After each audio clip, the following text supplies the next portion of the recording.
Poiana Mărului,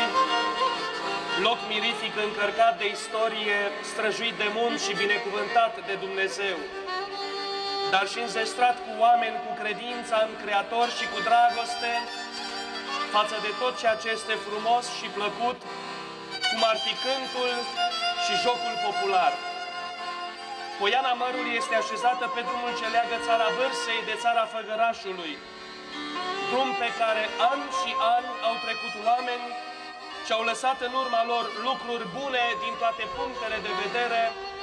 atât bisericesc cât și cultural. Lucruri care s-au transmis din generație în generație, aceasta fiind și intenția noastră de a transmite și generațiilor mai tinere tot ceea ce am moștenit ca un tezaur de mult preț al strămoșilor noștri. Oamenii de pe aceste meleaguri, pe lângă darurile primite de la Dumnezeu, au fost încercați și de greutăți, cum ar fi munca câmpului pe aceste meleaguri accidentate ale dealurilor, dar au păstrat și transmis obiceiurile populare prin clăcile în urma cărora se făceau hore și se cântau doine, dar și prin șezătorile unde pe lângă cânt, joc și voie bună se îndeletniceau și cu lucrul de mână care îl transmiteau generațiilor tinere prezente.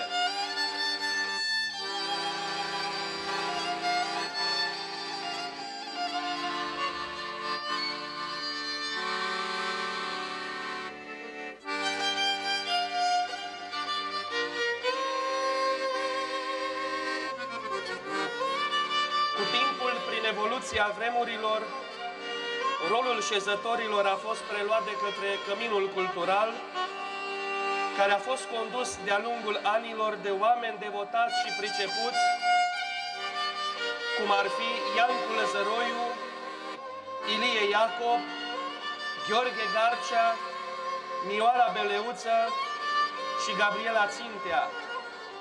participând de-a lungul anilor la diferite concursuri și festivale naționale, unde efortul lor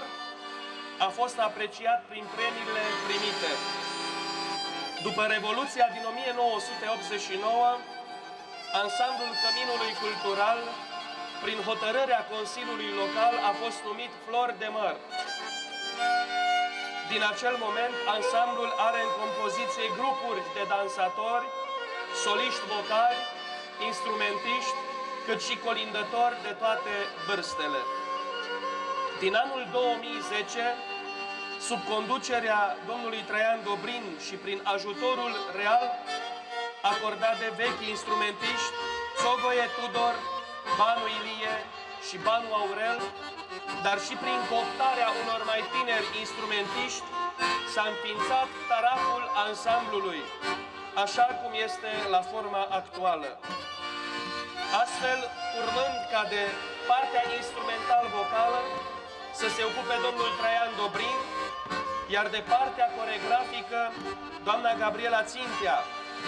având amândoi rolul de a coordona atât generațiile mai în vârstă, cât și cele mai tinere.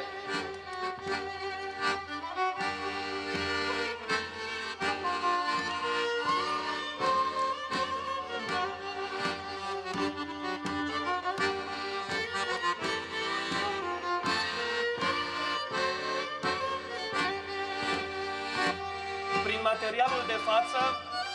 dorim să arătăm că ne înscriem și noi, cei de astăzi,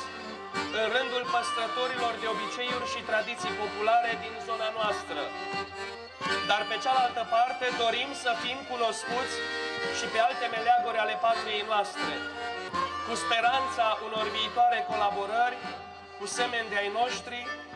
la diferite concursuri și festivale naționale, de ce nu și internaționale. Bunul Dumnezeu să ne ajute!